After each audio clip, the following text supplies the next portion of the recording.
70 sudah Miss ya? Sudah. Ya, kita lanjutkan bacaan kemarin halaman 70. Silakan dibaca langsung di bawah kotak. Ketemu kotaknya ya? Ya, ketemu. Silakan, bisa dimulai. Bismillahirrahmanirrahim. Al-Quran adalah kitab suci umat Islam yang berfungsi sebagai pedoman hidup. Ada banyak petunjuk agar kita bisa hidup lebih baik, lebih bahagia, dan selalu dekat dengan Allah Subhanahu wa Ta'ala. Al-Quran juga mengajarkan kita tentang kebaikan, kasih sayang, dan ilmu pengetahuan. Tapi, bagaimana kira-kira aku yang memiliki gangguan penglihatan atau kebutuhan khusus lainnya? Bagaimana mereka bisa membaca dan memahami Al-Quran? Padahal kami juga sangat bersemangat untuk belajar dan membaca ayat-ayat Allah.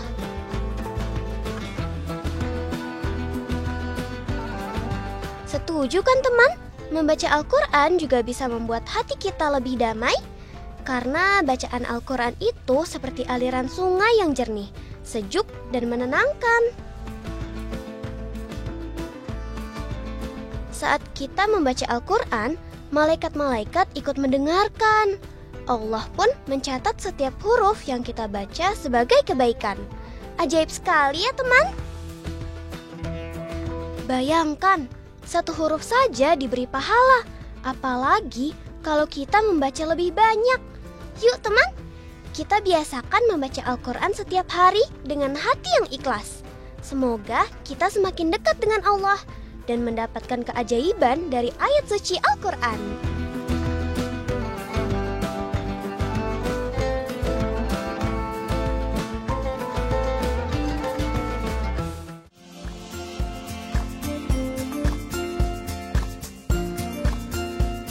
Tak seorang pun di dunia ini dapat memilih terlahir dalam keadaan sempurna atau dengan keterbatasan. Setiap manusia itu unik, dengan kelebihan dan kekurangan masing-masing. Di sekitarku ada teman-teman yang memiliki kebutuhan khusus, termasuk aku. Kami mungkin belajar dengan cara yang berbeda dari kamu, tapi kami tetap anak-anak yang ingin bermain, belajar, dan bercita-cita. Aku bersekolah di Sekolah Khusus Negeri 01, Tangerang Selatan. Di sini, kami semua belajar bersama dengan cara yang sesuai untuk masing-masing dari kami. Guru-guru kami sangat sabar dan baik hati. Mereka mengajarkan kami banyak hal, bukan hanya membaca atau berhitung, tapi juga bagaimana menghadapi dunia dengan percaya diri. Di sekolahku, tidak ada yang merasa berbeda atau sendirian. Kami saling membantu, saling mendukung, dan tumbuh bersama. Kita semua sama, meskipun dengan cara yang berbeda. Assalamualaikum warahmatullahi wabarakatuh.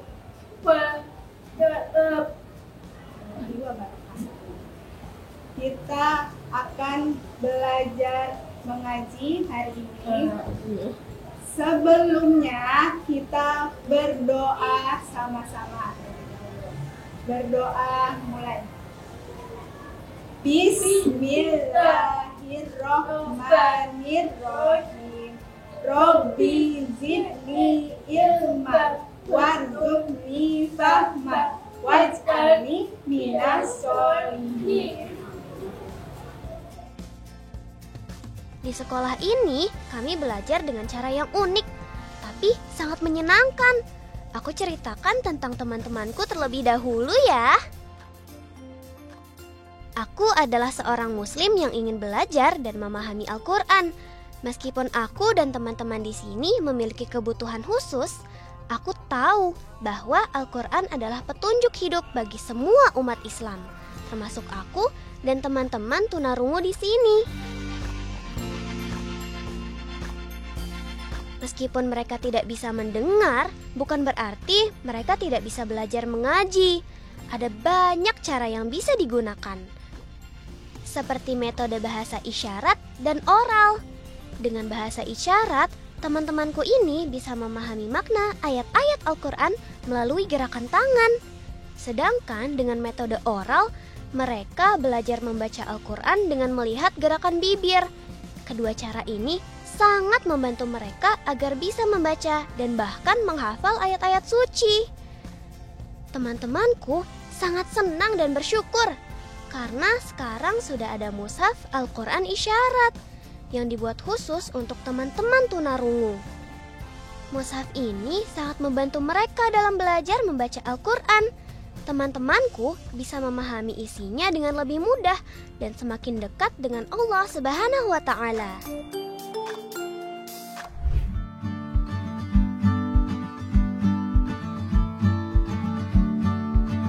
Mushaf Al-Quran Isyarat adalah sebuah karya yang sangat istimewa.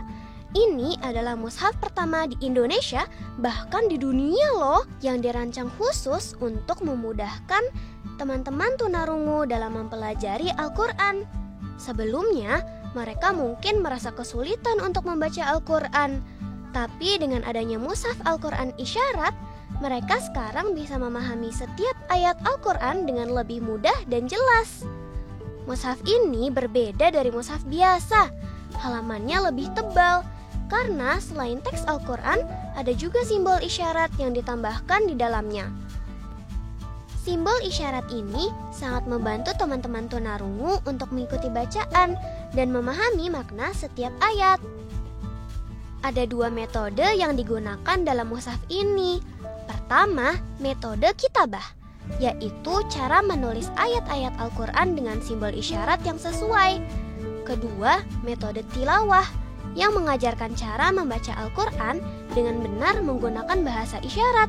Meskipun menggunakan dua metode, mushaf Al-Quran Isyarat tetap menjaga nilai dan makna ayat-ayat Al-Quran seperti biasa, tanpa ada yang berkurang.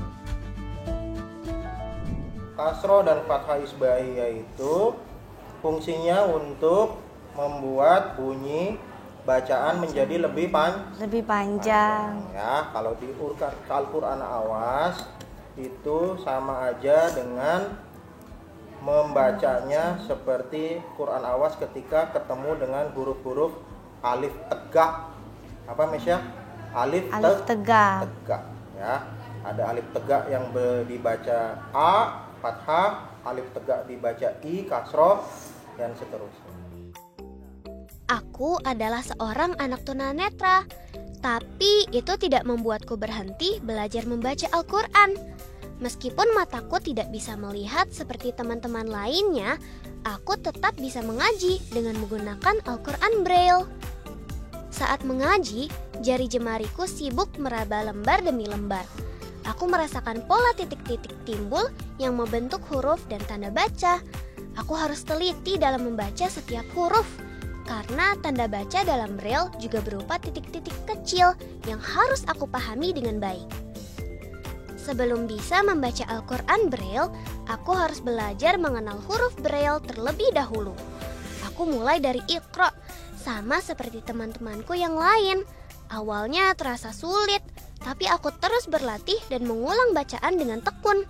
Semakin sering aku berlatih, semakin cepat aku bisa membaca.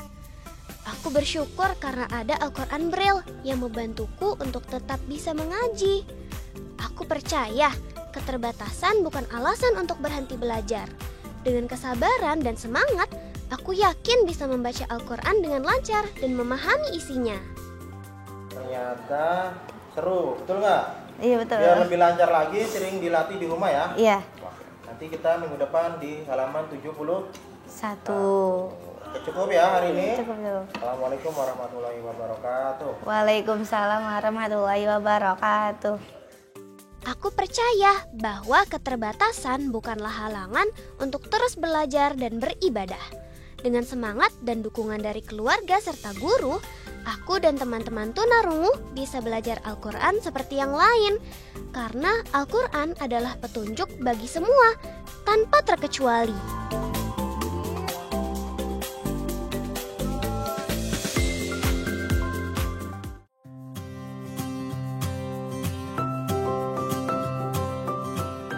Bismillahirrahmanirrahim.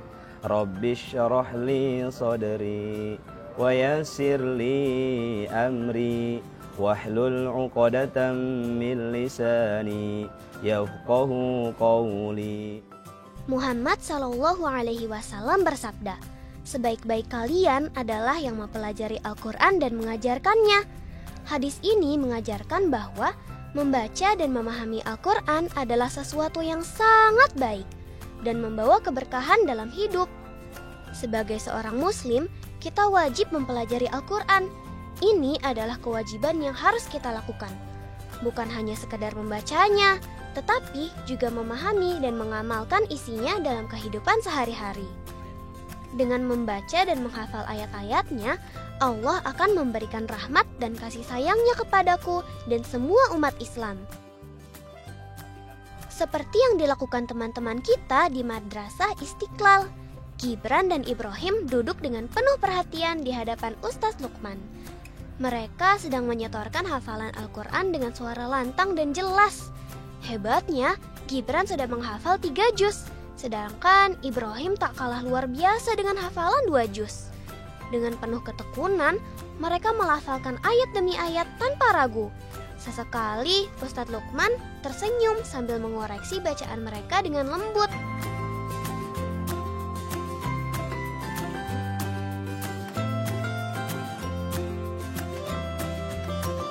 Nah, apalagi temanku yang satu ini, Salman namanya. Dia sudah menghafal 15 juz Al-Quran. Bukan cuma itu, Salman juga sudah menorehkan banyak prestasi. Dia berhasil meraih juara 3 MHQ 5 juz JMC tingkat Provinsi DKI Jakarta dan juara 1 MHQ Porsema Jakarta Pusat. Hebat kan? Salman adalah bukti bahwa siapapun bisa menjadi hafiz, asalkan ada kemauan dan semangat yang besar. Di Madrasah Istiqlal, menghafal Al-Quran adalah bagian dari kegiatan belajar. Mereka semua punya kewajiban untuk menghafal dan memahami makna dari ayat-ayat suci. Untuk mendorong muridnya bisa menghafal Al-Quran, ada banyak program untuk membantu mereka, seperti Tobur yang diadakan setiap Selasa dan Rabu, serta murojaah bersama agar hafalan mereka semakin kuat. Apalagi saat bulan Ramadan, kita harus semakin bersemangat untuk membaca Al-Quran. Ramadan adalah bulan yang penuh berkah, bulan ketika Al-Quran pertama kali diturunkan. Banyak orang berlomba-lomba membaca dan menghatamkan Al-Quran di bulan ini, karena pahala yang Allah berikan sangat besar. Aku pun ingin menjadi bagian dari mereka yang menjadikan Al-Quran sebagai cahaya dalam hidupnya. Kita alhamdulillah sudah selesai tahfiz kita hari ini. Bapak ingin mengingatkan kembali ya, agar Ananda sampai di rumah jangan lupa tetap di murojaah hafalannya. Jangan pernah berhenti untuk menghafal, jangan pernah berhenti untuk memperbaiki tahsin Al-Qurannya dan hafalan lebih lancar lagi insyaallah. Dan tentu bersama dengan Al-Quran hidup kita mulia, hidup kita berkah. Bismillahirrahmanirrahim. Ar-Rahman 'allamal Qur'an, khalaqal insan. Masya Allah, indah sekali ya teman. Membaca Al-Quran bukan hanya karena itu adalah kewajiban sebagai seorang muslim, tapi juga karena kita akan merasa tenang saat melakukannya. Saat membaca Al-Quran dengan baik dan benar, itulah yang disebut dengan tilawah. Tilawah juga dapat diartikan sebagai memperbagus suara saat membaca Al-Quran. Rasulullah Shallallahu Alaihi Wasallam juga mengajarkan bahwa orang yang belajar dan mengajarkan Al-Quran adalah orang yang terbaik di antara manusia. Aku tahu bahwa membaca Al-Quran memiliki banyak keutamaan. Setiap huruf yang dibaca akan mendapat pahala berlipat ganda. Tilawah juga membuat hati menjadi tenang dan mendatangkan rahmat dari Allah Subhanahu wa Ta'ala. Aku juga ingin menjadi salah satu orang yang Allah tinggikan derajatnya karena mencintai Al-Quran. Mendengarkan Kak Salman membacakan ayat suci Al-Quran dengan indah memotivasiku memperbaiki bacaanku, memperindah suaraku, dan memahami maknanya. فيها فاكهة والنخل ذات الأكمام.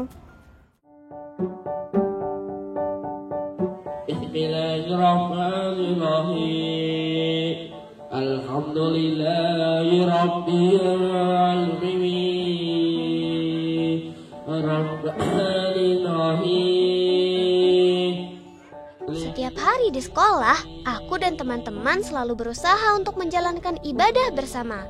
Terlebih di bulan puasa ini, kegiatan keagamaan semakin sering kami lakukan.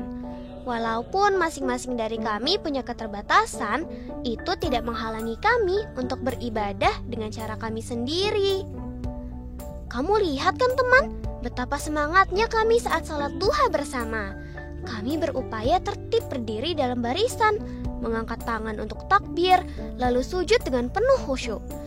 Setelah itu, kami membaca doa, memohon kebaikan untuk diri sendiri, keluarga, dan teman-teman.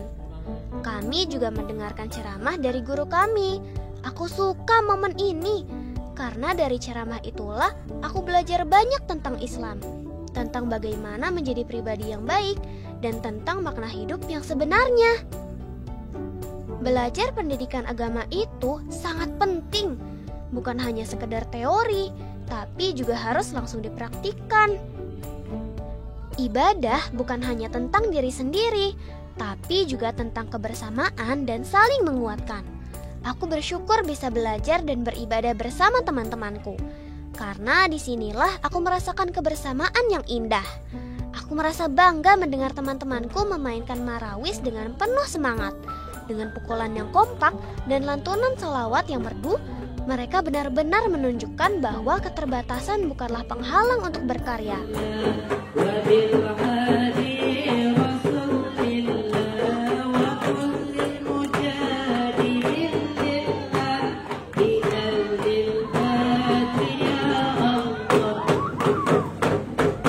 Saat mereka mulai memainkan alat musik dan bersuara bersama, mereka tidak hanya bermain dengan tangan, tapi juga dengan hati.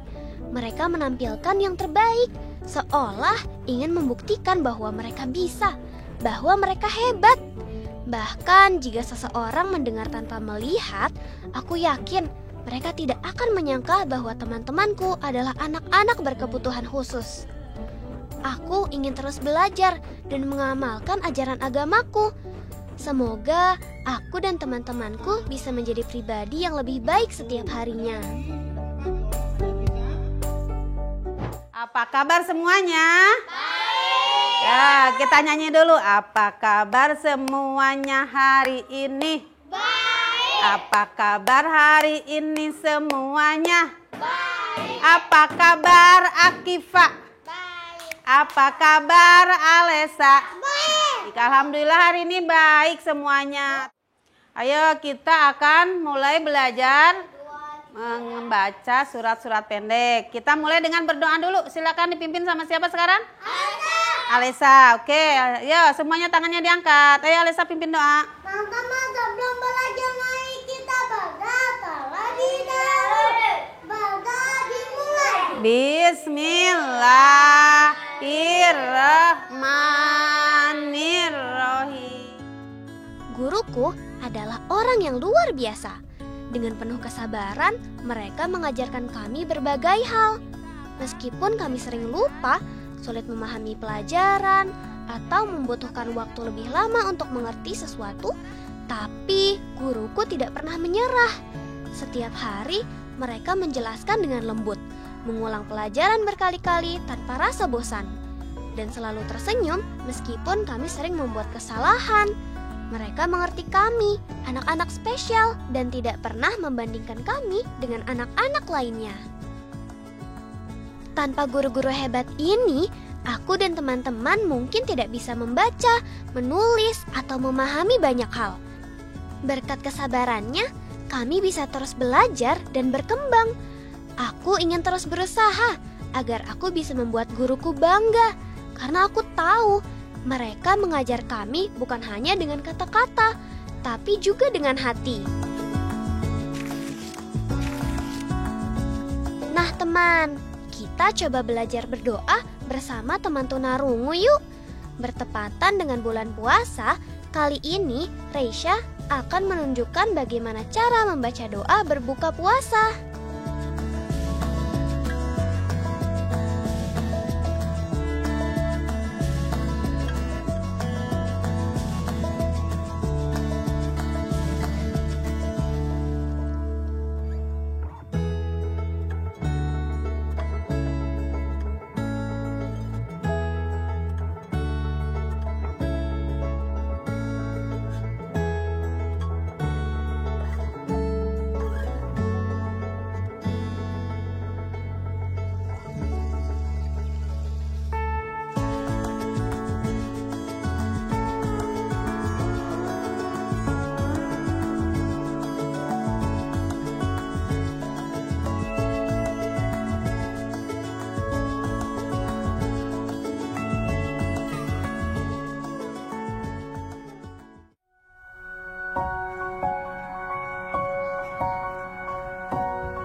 Allah Subhanahu wa Ta'ala Maha Baik.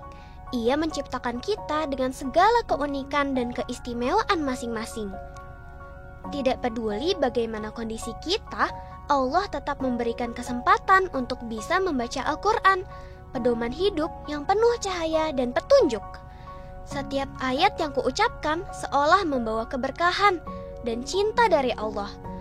Aku ingin ayat-ayat ini menjadi bagian dari hidupku dan menjadi cahaya dalam setiap langkahku. Dengan segala kebaikannya, aku berharap bisa terus membaca, memahami, dan mengamalkan Al-Quran. Karena aku yakin, siapapun yang berpegang teguh pada kitab suci ini akan selalu mendapatkan rahmat dan pertolongan dari Allah Subhanahu wa Ta'ala. Karena itu adalah keajaiban dari ayat suci Al-Quran.